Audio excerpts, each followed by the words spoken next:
Në protestën 10 ditore të filluar në Tiranë pas një incidenti në bregun e detit në fshatin Zvërnec, janë shumë grupime.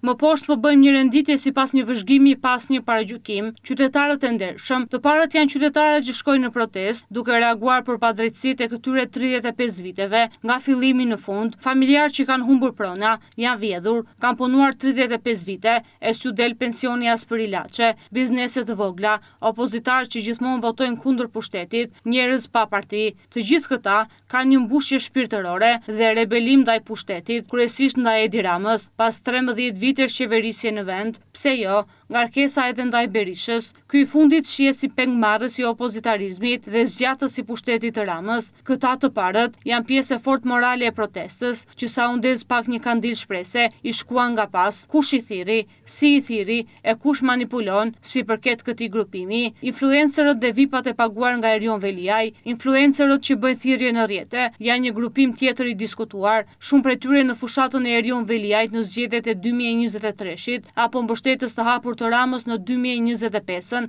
dhe fushata e zgjedhje parlamentare nga 2013. Tani janë kundër, por asnjë prej tyre nuk del publikisht të thotë, po, kam qenë me Ramën, unë e votova, unë e solla, por sot nuk e votoj më.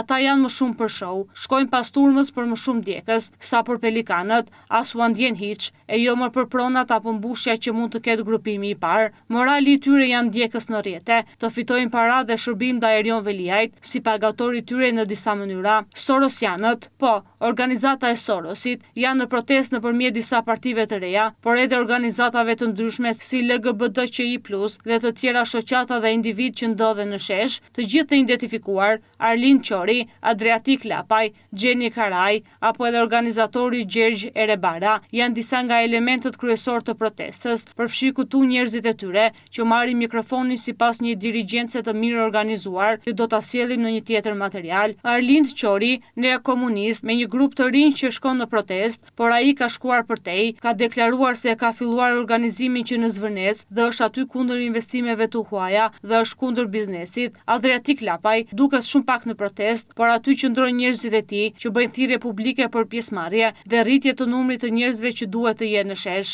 Agron Shehaj tenton të jetë prezent në protestë me disa kandidat për deputet dhe mbështetës të tij. Kuptohet si dy të parët, pra Qori dhe Lapaj, kërkon të kapitalizojë vota duke thënë unë jam me qytetarët. Në fakt, Shehaj ka një moral të thyer politik dhe kërkon të përdor prezencën thjesht për ndonjë vot më shumë. Opozitarët në protestë, të rinjtë e FRPD-s apo demokratët në protestë janë një tjetër forcë e vërtet morale në këtë televizje. Shpesh të sulmuar dhe diku kanë tentuar edhe t'i dëbojnë, por këta janë pjesa më e vërtetë e protestës. Të rinjtë e FRPD-s janë prej 13 vitesh në protesta, janë përplasur me pushtetin, janë mbytur në gaz, janë arrestuar e dhunuar, kanë përfunduar në gjykata, kanë qenë 15 apo 16 vjeç kur janë aktivizuar në FRPD dhe kanë dalë në protesta. Sot janë 8-30-at, askush nuk është si ata, janë pjesa më e fortë morale dhe e vërtet në protestë. Nuk përjashtohen dhe opozitarët e tjerë që i përkasin një bindjeje, por ata askush nuk mund t'i ndalojë të protestojnë. Nuk ka pse segmente anarkiste, neokomuniste